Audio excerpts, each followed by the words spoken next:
Assalamualaikum warahmatullahi wabarakatuh. Selamat pagi teman-teman.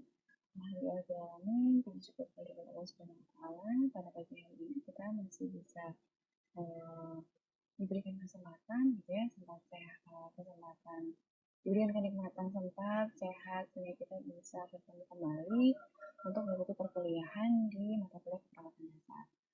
Baik, di video kali ini saya akan menjelaskan terkait dengan materi perawatan dasar, yakni perawatan dasar untuk kebutuhan oksigenasi. Kemarin saya sudah masuk untuk menjelaskan rencana pembelajaran semester. Kemudian hari ini kita akan banyak berdiskusi mengenai konsep dasar oksigenasi, gitu ya. Kemudian nanti yang kedua adalah soal keperawatan bagi pasien yang mengalami gangguan oksigenasi, gangguan pemenuhan oksigenasi, gitu ya. Nah, seperti kita ketahui bersama kemarin bahwa kita sebagai manusia, kebutuhan dasar kita, kebutuhan utama gitu ya, adalah oksigenasi salah satunya. Kita bisa bernafas, kemudian menghirup oksigen itu adalah salah satu proses dari uh, oksigenasi atau bernafas itu tadi ya, kebutuhan kita setiap hari yang bahkan uh, kita tidak sadari gitu ya. Nah, itu adalah satu bagian yang perlu kita syukuri gitu ya kepada Allah Subhanahu wa taala bahwa sampai detik ini kita masih diberikan kenikmatan gitu ya untuk bernafas tanpa satu kurang apapun, tidak ada apa namanya permasalahan pernafasan. Ya, oke. Lanjut kembali ke materinya. Ya. Nah, konsep dasar sistem pernafasan. Yang pertama, kita pahami dulu anatomi sistem pernafasan. Artinya anatomi sistem pernafasan adalah bagian-bagian tubuh kita yang dia ini berfungsi untuk bernafas, gitu ya. Apa saja sih organ-organ tubuh di dalam tubuh kita ini yang dia fungsinya atau tugasnya adalah untuk bernafas, gitu ya, sebagai sistem pernafasan, ya. Jadi anatomi sistem pernafasan, bernafas membawa udara, gitu ya. Kita menghirup udara bebas, kita hirup melalui hidung. Nah, nanti sebelum ini teman-teman, sebelum atau setelah ini, nanti teman-teman akan melihat bagaimana proses anatomi fisiologi kita. Gitu ya. Kalau anatomi adalah organ-organnya, kalau fisiologi adalah prosesnya. Ya. Nah, melihat videonya saat bernafas, kira-kira gambarannya adalah seperti apa? Nanti teman-teman akan lihat. Ya. Jadi bernafas ini membawa udara ke paru, kemudian terjadi pertukaran gas. Intinya adalah itu. Jadi kita menghirup udara dari luar, kita masuk ke dalam tubuh kita, lalu ada pertukaran gas. Pertukaran gas apa? Yang masuk ke dalam tubuh kita adalah O2, yang kita keluarkan ketika kita menghembuskan nafas adalah karbon dioksida atau CO2. Ya. Udara masuk ke paru melalui saluran pernafasan. Nah, organ saluran pernafasan terdiri dari mulut, hidung, faring secara singkatnya, gitu ya. Kemudian ketiganya dihubungkan dengan nasofaring, itu organ saluran pernafasan atas tadi. Saluran pernafasan atas, gitu ya, awal mula adalah mulai dari mulut, hidung, dan faring. Sampai di situ, saluran pernafasan atas. Kemudian ketiganya dihubungkan dengan nasofaring yang membawa udara melalui mulut dan hidung ke faring.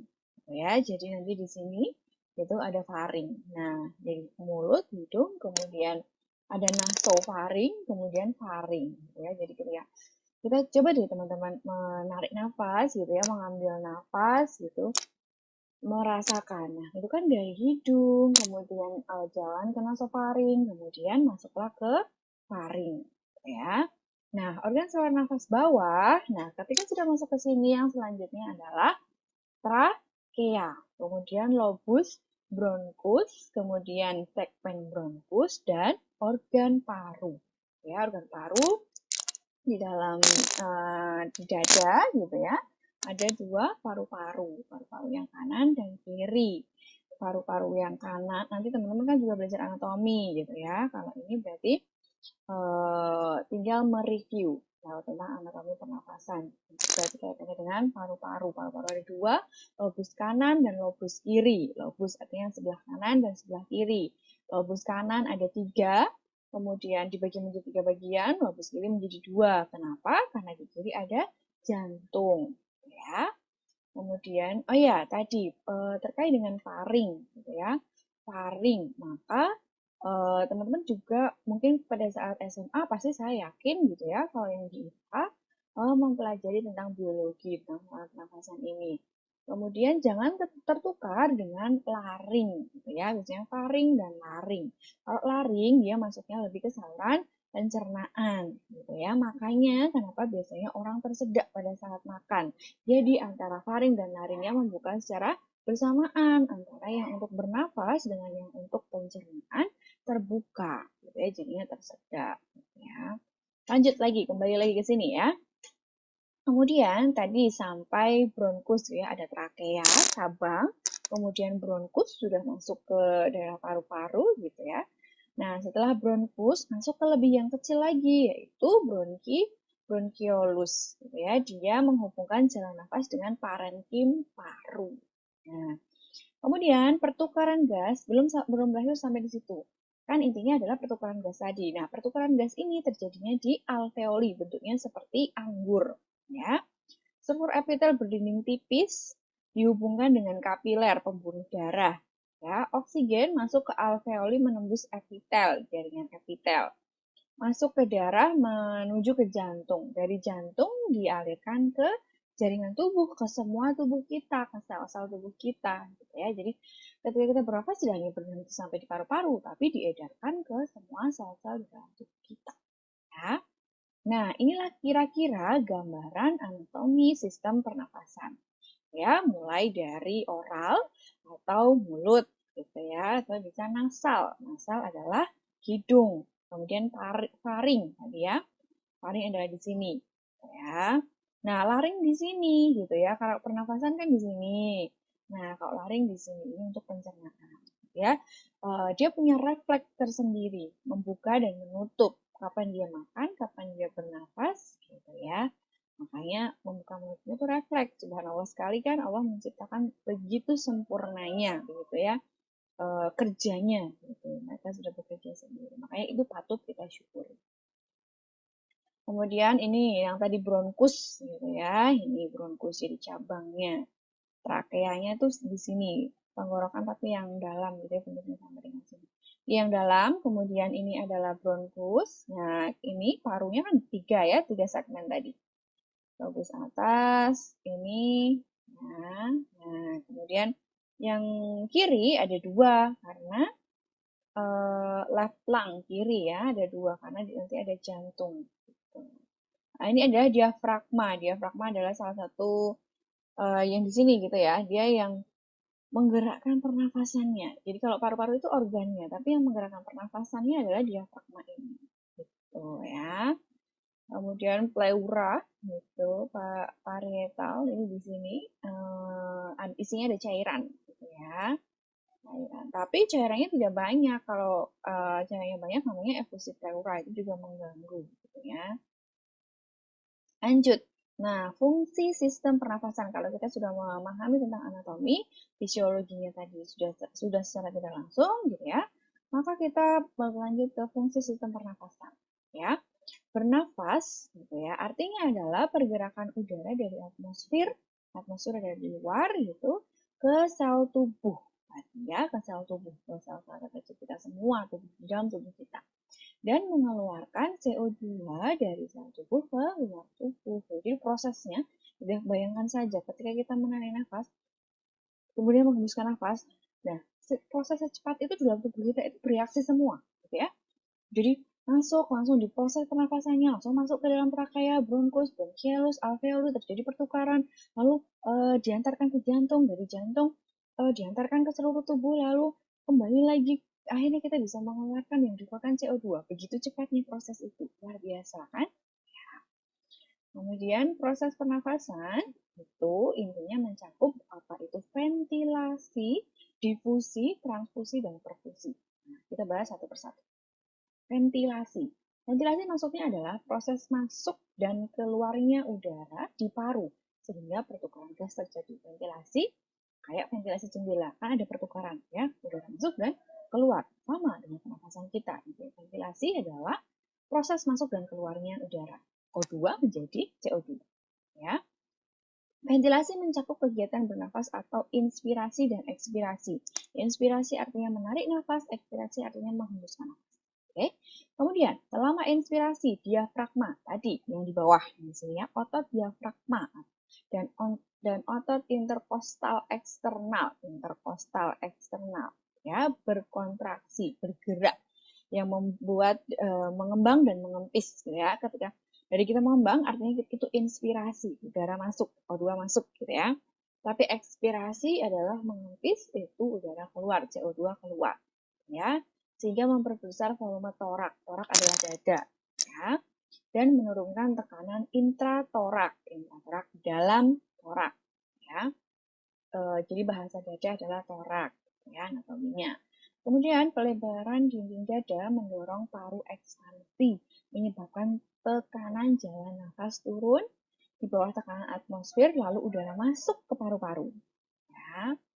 Pada saat ekspirasi, diafragma dan otot interkostal dia relaksasi, ya, relax, mengempis, menyebabkan kontrak kembali bergerak ke atas, ukurannya lebih kecil, ya. Tekanan dada meningkat menyebabkan udara mengalir keluar dari paru-paru. Let's go, kita bahas terkait dengan difusi gas. Apa itu difusi gas? Difusi gas adalah proses di mana molekul gas ataupun partikel lain, ya kan, tidak kita menghirup kan secara tidak langsung tidak hanya O2 gitu ya, banyak, jadi partikel lain gitu, bergerak dari daerah yang bertekanan tinggi ke daerah yang bertekanan rendah. O2 dan CO2 berdifusi di antara alveoli dan darah. Ya. Kemudian, bernafas secara kontinu menambah suplai oksigen di dalam paru. Nah, jadi suplai oksigen tambah gitu ya, sehingga tekanan partial oksigen atau PO2 di alveoli relatif tinggi. Kemudian, sebaliknya, bernafas mengeluarkan CO2 dari paru sehingga tekanan di alveoli itu rendah. Ya, kalau mengeluarkan tekanan CO2-nya yang rendah. Kemudian oksigen berdifusi dari alveoli ke darah. Ya. Jadi tadi setelah di alveoli kan ada pertukaran gas tuh. Nah, kemudian berdifusi, berpindah gitu ya, dari yang lebih tinggi di alveoli daripada di darah di kapiler. Karbon dioksida berdifusi dari darah ke alveoli. Jadi prosesnya masuk lalu kembali, masuk kembali gitu ya. Kemudian transportasi dan perfusi gas. Oksigen ditransportasikan di bawah dari membran kapiler alveoli di alveoli tadi ya di paru ke dalam darah. Gitu. Kemudian ke jaringan. Jaringan adalah semua organ-organ tubuh kita, jaringan tubuh kita. Ya. Kemudian karbon dioksida CO2-nya ditransportasikan dari jaringan ke paru kembali. Jadi prosesnya berapa sih tetap kembali. Jadi saat diedarkan ya kembali CO2-nya diproses. Ya. Oksigen diangkut melalui hemoglobin. Makanya Hb adalah fungsinya mengikat oksigen. Gitu ya. Metabolisme meningkat, maka akan mengakibatkan peningkatan kebutuhan oksigen. Atau kan dalam tubuh kita jadi metabolisme. Kalau metabolisme meningkat, kita butuh supply oksigen. Jumlah oksigen yang disampaikan ke sel disebut perfusi gas. Nah, ini adalah rata-rata frekuensi pernafasan. Berapa kali pernafasan normalnya berdasarkan usia. Ya. Nah, yang bayi baru lahir, dia pernafasannya 30-60 cepat, gitu ya. Karena untuk kompensasi O2-nya. Kemudian 1-5 tahun, 20-30 kali per menit. 6-10 tahun, 18-26 kali per menit.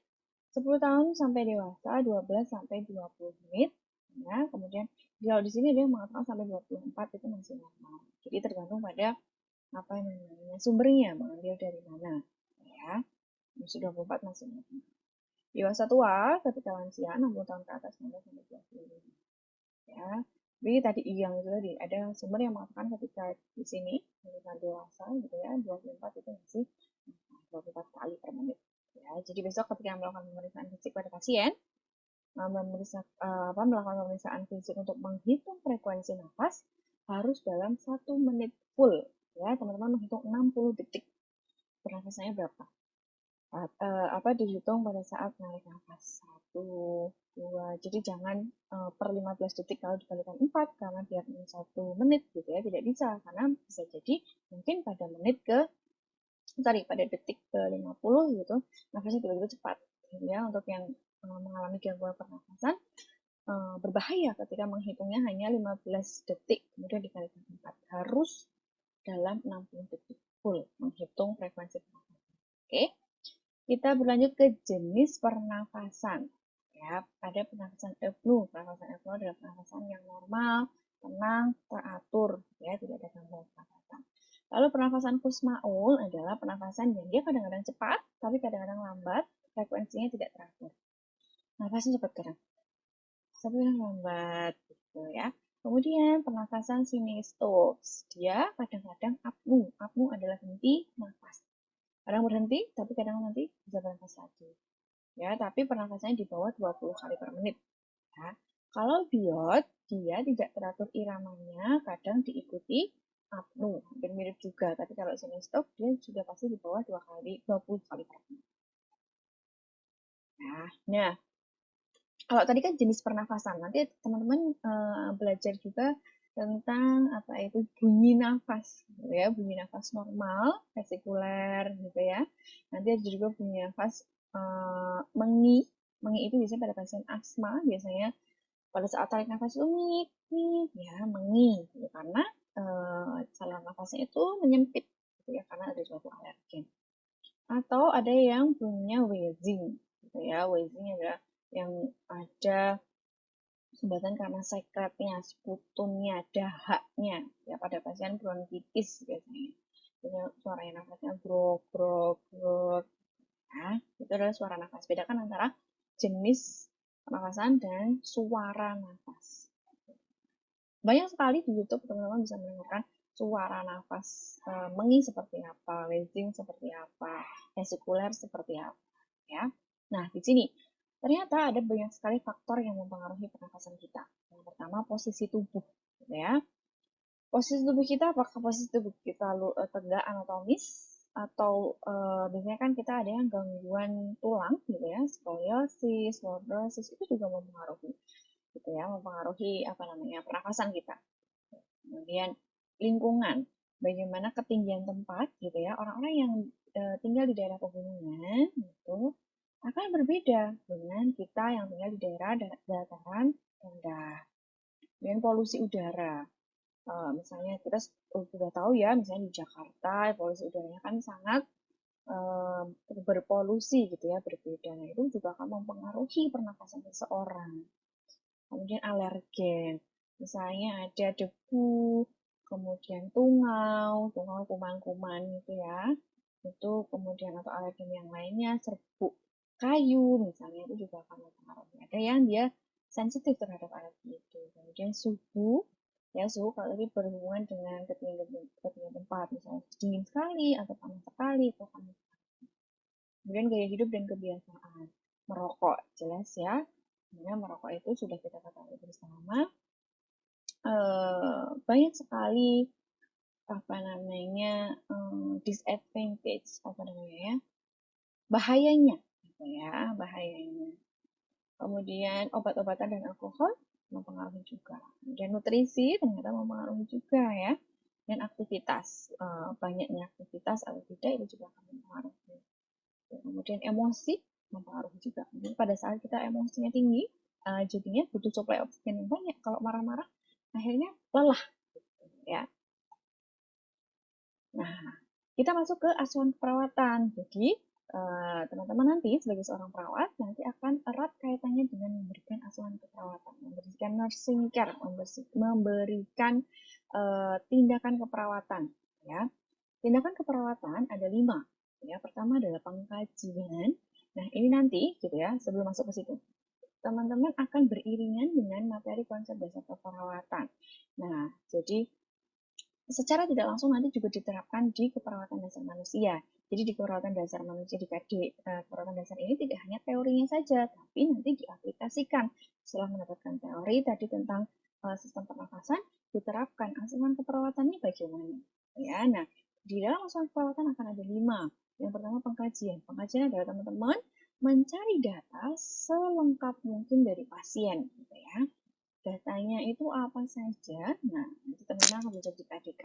Belajar juga di sini. Tapi kalau di sini adalah fokus pengkajiannya untuk yang masalah oksigenasi. Gitu. Kalau masalah, jadi kalau melakukan pengkajian itu kan head to toe, dari kepala sampai kaki lengkap semua. Tapi ada fokus pengkajian tertentu ketika pasien mengalami permasalahan oksidasi misalnya, ya. Nah, setelah pengkajian itu mencari data. Bagaimana mencari data? Nanti teman-teman belajar itu. Intinya adalah mencari data dengan kita berwawancara, kemudian melakukan pemeriksaan langsung ke pasien, melihat langsung pasien, gitu ya. Kalau kita sudah mendapatkan data, nanti di sini akan ada apa saja sih data yang kira-kira kita perlukan untuk menegakkan apakah betul memang ada gangguan oksidasi atau tidak. Ya. Nah, setelah pengajian adalah kita menemukan masalah keperawatan. Ya, lalu dari masalah keperawatan ini disusun menjadi diagnosa keperawatan. Nanti teman-teman juga akan belajar bedanya diagnosa keperawatan dengan diagnosa medis. Ya, diagnosa dokter itu berbeda. Gitu ya, tapi berjalan beriringan. Tidak mungkin diagnosa medisnya misalnya asma. Ya, asma adalah salah satu diagnosa medis. Ya, sesak itu bukan diagnosa medis, tapi tanda dan gejala dari suatu penyakit. Batuk itu juga bukan diagnosa medis, ya. Kita diagnosa medis asma, bronkitis, gitu ya. Kemudian kanker paru itu adalah diagnosa medis. Nah, diagnosa keperawatan apa? Nanti setelah ini. Itu berbeda. Bagaimana merumuskan diagnosa keperawatan? Nanti berangkat dari masalah keperawatan. Dari mana? Nanti sudah ada bukunya, teman-teman tinggal buka bukunya. Ya, namanya bisa menggunakan Nanda Internasional atau menggunakan yang di Indonesia sekarang mulai digencarkan untuk digunakan adalah SDKI, Standar Diagnosa Keperawatan Indonesia. Ya. Lalu setelah diagnosa, teman-teman menentukan tujuan atau kriteria hasil. Ya. Kemudian nanti yang selanjutnya adalah intervensi, tindakan apa yang harus dilakukan, lalu implementasi, lalu evaluasi. Implementasi adalah melakukan apa yang sudah diintervensi, direncanakan. Ya. Nah, di sini pengkajian di dalam kebutuhan dasar oksigenasi, kalau yang mengalami gangguan oksigenasi, perlu dikaji riwayat keperawatannya terkait dengan keletihan. Apakah dia ketika beraktivitas dia merasa letih, gitu ya? Berarti ada masalah. Ya, kemudian tips 2, sesak nafas, batuk, wheezing, suara nafasnya tadi ya, nguruk-nguruk. Kemudian apakah ada nyeri dada? Bagaimana paparan lingkungannya? Kemudian apakah dia punya infeksi pernafasan, saluran nafas? Ya. Kemudian faktor risiko obat-obatan. Kemudian, nah dalam pengkajian itu selain mengkaji secara sistem, ya nanti teman-teman akan tahu pengkajian itu apa saja. Pengkajian sistem, pengkajian Gordon, gitu ya, dan banyak sekali. Kemudian selain itu harus dilakukan pemeriksaan fisik, head to toe. Ya, kalau pada paru-paru terutama itu yang digunakan adalah ini, inspeksi, palpasi, perkusi, auskultasi. Kita singkat IPPA. Nanti beda lagi kalau pada abdomen atau perut, IAPP. Ya, pemeriksaan fisik pada paru, kita konsen pada paru-paru. Pada paru-paru adalah inspeksi. Inspeksi artinya melihat. Kita perlu melihat apanya saja. Raut wajah pasien, kembang kempisnya torak, dada, kemudian apakah ada lesi luka di bagian dada, ya. Kemudian apakah ada otot bantu nafas, ya. Apakah diafragmanya bagaimana, gitu. Diinspeksi, inspeksi artinya melihat. Ya, ini secara singkatnya saja. Kemudian palpasi, palpasi adalah dengan menyentuh, gitu ya, menekan. Kita lihat pengembangan dadanya dengan menyentuh, gitu ya. Kemudian perkusi, perkusi adalah mengetuk, gitu ya, diketuk dadanya nanti pemeriksaan fisik, gitu ya. Di dalam perkusi palpasi, di dalam palpasi nanti juga ada namanya vokal fremitus. Ya, vokal fremitus untuk mengetahui getaran dada kanan dan getaran dada kiri itu sama, paru kanan, paru kiri sama, tidak ada masalah. Ya. Kemudian perkusi dengan mengetuk, bagaimana bunyinya, ya. Sonor atau tidak, atau bagaimana, gitu ya. Kemudian auskultasi, apakah bunyinya vaskuler, atau ada wheezing tadi, atau ada mengi tadi, itu dengan auskultasi, mendengarkan menggunakan stetoskop, gitu ya. Nanti menggunakan stetoskop juga beda, menggunakan untuk anak dan orang dewasa. Kalau teman-teman lihat pada Stetoskop itu ada yang bagian kecil ya dan bagian besar. Itu nanti kalau yang kecil untuk anak. Lalu pemeriksaan diagnostik, pemeriksaan yang perlu dilakukan pemeriksaan tambahan. Ini pemeriksaan fungsi paru dengan ini ya. Nanti di menghembuskan nafas, nanti di monitor itu ketahuan kemampuan paru-paru itu seberapa. Kemudian pemeriksaan gas darah arteri, diambil darahnya, tapi untuk pembuluh darah arteri untuk dianalisis gas darahnya. Oximetri ini untuk melihat saturasi oksigen, ya normalnya 95 ke atas, 95% ke atas. Menghitung darah lengkap, gitu ya. Darah lengkap artinya mengambil darah vena, kemudian dicek darah lengkapnya, darah rutinnya, mulai dari eritrosit, leukosit, semuanya. Darah merah, darah putih, semuanya dicek, ya. Kemudian pemeriksaan Synovic Ronsen, kemudian spesimen sputum, kita mengambil dahak lalu dicek di laboratorium. Nah, kalau sudah menemukan masalahnya dari pengkajian, gitu ya, nanti ketika pengkajiannya lengkap akan menemukan, oh, apa misalnya saluran nafasnya bermasalah. Kemudian pemeriksaan fisiknya dari tadi auskultasi berarti bermasalah, atau yang lainnya, gitu ya, pemeriksaan apa namanya fisik yang lainnya yang bermasalah, atau pemeriksaan tadi data riwayatnya mungkin bermasalah, dia merokok, mungkin dia ketika bernafas itu lelah, ya, atau bagaimana. Ketika beraktivitas itu dia kelelahan, sesak nafas. Nah, lalu kita masuk ke diagnosa perawatan. Ini diambil dari Nanda Internasional, ya. Jadi sebenarnya mirip, hampir sama Nanda Internasional maupun SDKI, ya. SDKI itu baru, tapi kalau Nanda sudah dipakai di seluruh dunia. Kemudian, salah satu contoh masalahnya diagnosa perawatan adalah ketidakefektifan bersihan jalan nafas. Kalau hanya ini, kalimat ketidakefektifan bersihan jalan nafas itu adalah problemnya. Tapi kalau diagnosanya adalah gabungan antara problem, kemudian faktor yang berhubungan, lalu ditandainya dengan apa, sign and symptom-nya. Ya. Nah, ini harus ada atau harus ditemukan di pengajiannya. Ditandai dengan dan berhubungan. Ya, ini adalah salah satu contoh diagnosa keperawatan. Sebenarnya ada banyak sekali macam-macam diagnosa keperawatan tergantung pada masalahnya. Nah, ada ketidakefektifan pola nafas. Beda kalau pola nafas dia ke polanya, ya, dia hiperventilasi. Nanti teman-teman akan belajar tentang hiperventilasi. Hiperventilasi itu nafasnya cepat. Ya. Nah, kemudian menentukan tujuan dan intervensi. Nah, ini mengambil dari buku NLC dan NIC, Nursing Outcome Classification dan Nursing Intervention Classification. Kalau di Indonesia saat ini sudah dikembangkan oleh PPMI, organisasi perawat kita menggunakan SLKI, Standar Luaran Perawatan Indonesia, dan SIKI, Standar Intervensi Keperawatan Indonesia.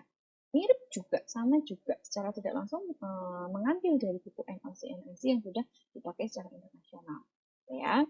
Nah, nanti labelnya, teman-teman akan kenal label di dalam NOC, namanya status pernafasan. Di dalam status pernafasan ini akan ada kriteria-kriteria yang harus dicapai, seperti misalnya frekuensi pernafasan, bunyi nafas, otot bantu nafas, gitu ya. Jadi di dalamnya ini adalah labelnya. Di dalam label akan ada kriteria hasil. Kemudian kalau intervensi adalah apa tindakan yang perlu kita lakukan ke pasien. Tidak mengarang kita, tapi melihat dari buku, ya. Kemudian NIC kita ambil labelnya adalah manajemen pernafasan. Di dalam manajemen pernafasan ini ada banyak aktivitas yang bisa dilakukan. Contohnya memonitor respiratory, kemudian memposisikan pasien, misalnya dia harus duduk karena dia sesak, gitu ya, dia harus duduk 45 derajat, tidak terbaring, kalau terbaring akan sesak. Kemudian kolaborasi dengan dokter, kemudian edukasi pasien terkait dengan napas dalam. Nah, ini adalah salah satu pengkajian, gitu ya, pengkajian yang ini mengambil dari pola Gordon, pengkajian untuk pernafasan, gitu ya. Kemudian diagnosa yang mungkin muncul, ini kalau ini diambil dari SDKI, kalau tadi kan dari Nanda. Contohnya adalah ini, misalnya jalan nafas tidak efektif, gangguan pertukaran gas, pola nafas tidak efektif, hampir mirip kan dengan Nanda. Ya, nah, sudah. Jadi untuk materi yang kebutuhan oksigenasi, gitu ya, kebutuhan vaksinasi cukup di sini. Nanti setelah ini teman-teman lihat video gitu ya, kemudian mungkin nanti kalau masih ada kesempatan gitu ya, saya ajarkan bagaimana, karena teman-teman juga belum punya bukunya gitu ya, nanti mungkin setelah mata kuliah kita teman-teman akan punya buku, baik buku triple N maupun triple S, Nanda, Niknov maupun SDKI, SLKI, dan SIGI. Ya, nah setelah ini kita lanjutkan di Kulon atau LMS untuk berdiskusi. Nanti bisa berdiskusinya boleh lewat Zoom. Tergantung teman-teman mau yang mana, diskusi lewat Zoom. Kalau ada pertanyaan bisa disampaikan di Zoom atau di LMS juga bisa. Ya, tergantung kesepakatan. Begitu teman-teman, harapannya video ini membantu teman-teman dalam memahami terkait dengan materi yang saya berikan. Mungkin itu saja yang bisa saya berikan. Saya akhiri. Wassalamualaikum warahmatullahi wabarakatuh.